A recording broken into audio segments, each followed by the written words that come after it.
Today on DC News Now, the Washington Commanders returning to the district. What's next after the DC Council made the final vote?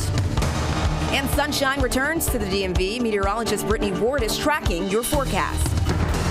Then the former CDC director testifies on Capitol Hill. What she's saying led up to her firing.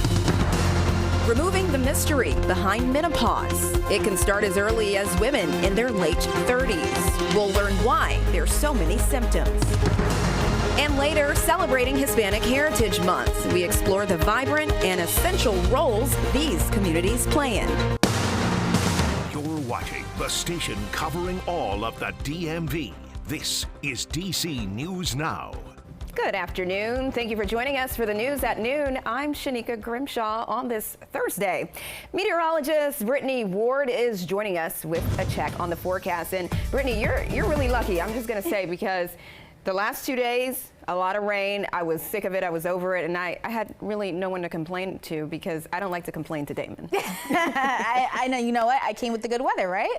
Yes. I mean, we're still in summer, I guess, technically, right? Yeah, you know, the countdown to fall, believe it or not, fall is actually starting next week, but we're going to be feeling those summer-like conditions as we head through your day today, and that's going to linger into the first half of the weekend. So at least enjoy it. Yes, we are quiet after the showers that we saw yesterday. A live look out towards the National Cathedral. We are still holding on to a few clouds, but we'll start to see those clouds give way to more sunny skies throughout the rest of your day today as high pressure slowly begins to build its way into the region. Let's talk about those temperatures. If you are stepping out the door right now, maybe heading to lunch at this hour, it's not bad across the area. We're seeing mostly 70s at this hour, 75 currently in DC, 77 as you head over there to Manassas. You're sitting at 72 degrees right now in Hagerstown. Slightly cooler though out towards Cumberland. We're sitting at 67 degrees. Lexington Park, you guys are on the cooler side right now as well,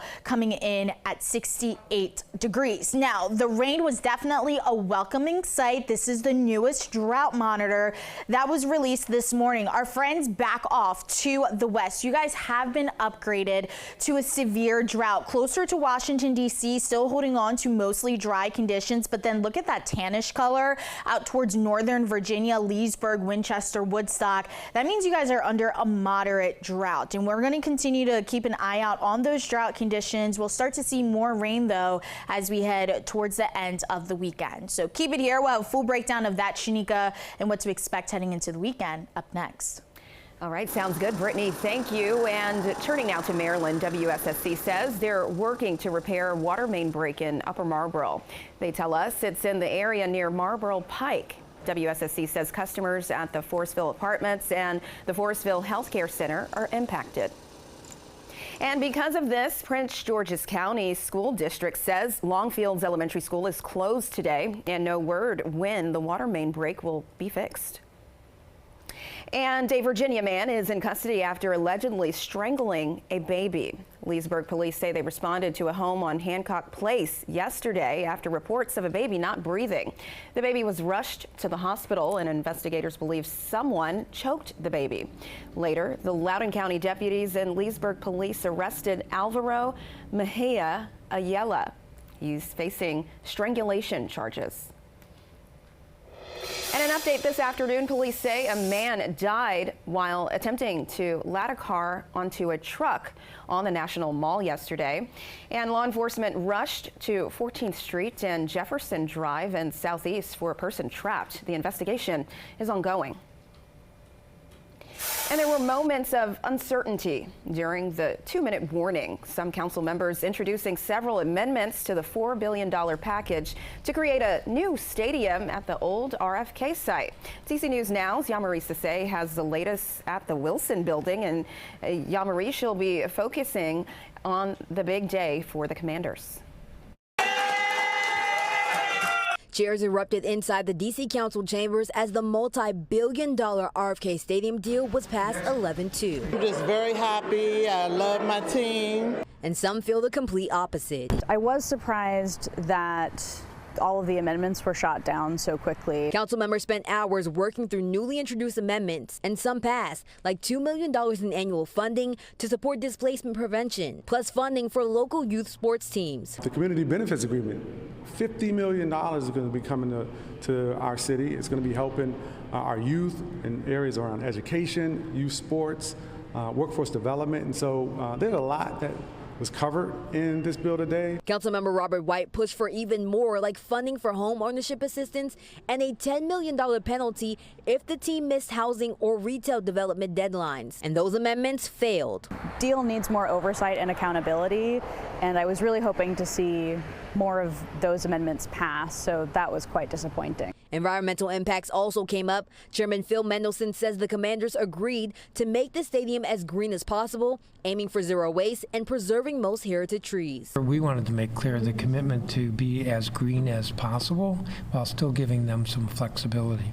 In the end, the vote to bring the commanders back to D.C. left many people with mixed feelings. It's hard to only support the stadium itself without all of these other things. We are so excited, just happy, elated. And we're also getting reaction from Washington's longtime star wide receiver, Santana Moss. He started when the team had already moved out of the district. Santana, what are your thoughts, and what is it like knowing that the heartbeat of the franchise is RFK site once again? Yeah, you said it best, think the heartbeat, just knowing that these fans that have watched this team for so many years, I mean, some of these fans that I'm meeting is generation after generation after generation, and all they talk about is the RFK days. So to finally see our team get back into D.C., back where I feel like some of that mojo was left from all those Super Bowls, you know, all those Super Bowls that it was won. It was created right there at RFK. I'm happy to hear that we're going back. And you can watch their full interview on Washington Huddle. That airs at 7:30 Friday on DCW 50 and 11 p.m. on Saturday right here on DC News Now. And we've been following the Commanders' return to D.C. since the beginning. So you can find a full detail. You can find all the details on the multi-billion-dollar deal plus reaction from the community all on our website at dcnewsnow.com. Just search RFK Stadium. And some of the biggest names in D.C. leadership are testifying today before a House Oversight Committee. The committee's focus, crime and safety in D.C. D.C. News Now's Tosin Fakile is outside of the Capitol with what Mayor Bowser and other leaders are saying to congressional leaders. That House Oversight Committee hearing is going on right now. We know Mayor Bowser, Council Chair Phil Mendelson, and AG Brian Schwab will talk about the improvements in the policies they've created, improvements to crime stats, and the improvements to prosecution of violent juvenile crime cases. This hearing is happening about a week into the end of President Donald Trump's crime emergency in the district. Bowser, in her opening statement, talked about how overall violent crime is down 53% compared to 2023, and also highlight the major drop in some areas of crime like carjackings due to the recent federal surge. Bowser is also making asks of Congress to help the city, like helping to get MPD back to 4,000 officers, funding a new MPD fire and EMS training academy, and funding housing to help the homeless population. Attorney General Schwab will talk about the uniqueness of D.C.'s justice system. He is also asking Congress for help in fighting the flood of illegal guns in the city and filling judicial vacancies. That is a way to fight crime, because if you don't have judges, that means that trials get delayed, which means that evidence grows stale, memories get lost, and people are not convicted of crimes that they committed. This week, the House passed several D.C. crime bills. Phil Mendelson will also ask Congress for future cooperation between Congress and the district when it comes to collaborating on legislation. Mendelson also talked about the possibility of district leaders being left to deal with the outcome if any of these bills passed by the committee are enacted. By the Capitol, I'm Tosin Fakile. Back to you. All right, Tosin, thank you. ABC is suspending Jimmy Kimmel's Jimmy Kimmel's late night show indefinitely over his remarks about Charlie Kirk's death. It comes following our parent company Nexstar announcing its ABC affiliates would not be broadcasting the show, and the company's president calling Kimmel's comments offensive and insensitive, saying in part, quote, "We do not believe they reflect the spectrum of opinions, views, or values of the local communities in which we are located."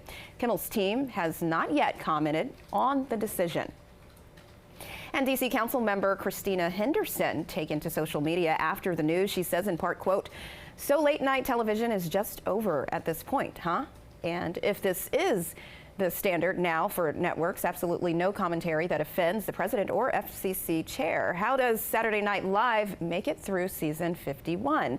America, we're in danger, girl."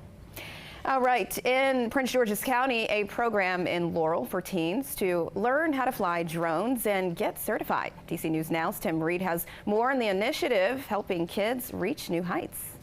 Drone program is the first here at the city of Laurel. High school students will get to learn how the technology works and will even get their FAA certification. I'm looking forward to learning a lot more about drones because I really don't know much about it, so I'm going to have a lot of questions, and I'm going to be very eager and curious about everything I learn. 16-year-old Robin Wood is one of 3 high school students in Laurel that will participate in the drone program. And I was very excited when I saw this program because it'll be good for STEM careers and applying for college on my resumes. The city of Laurel is teaming up with New Jersey company Alpha Drones USA for this new program. It offers high school students ages 16 to 18 the opportunity to gain hands-on experience with drones. I'm very excited about this program because the workforce is turning to AI, and we need to prepare our young folks for the future jobs. And being an elected official, I think, is part of our responsibility to prepare the next generation for jobs. Students can learn about aviation regulations and earn their FAA drone pilot certifications. It means a lot to me personally because it's the next generation. It's creating that succession plan for future generations. It's sexy, it's cool. You look in their eyes again, they get excited about it. The drone project is a 10-week program that will get underway in October. In Laurel, Maryland, Tim Reed, DC News Now.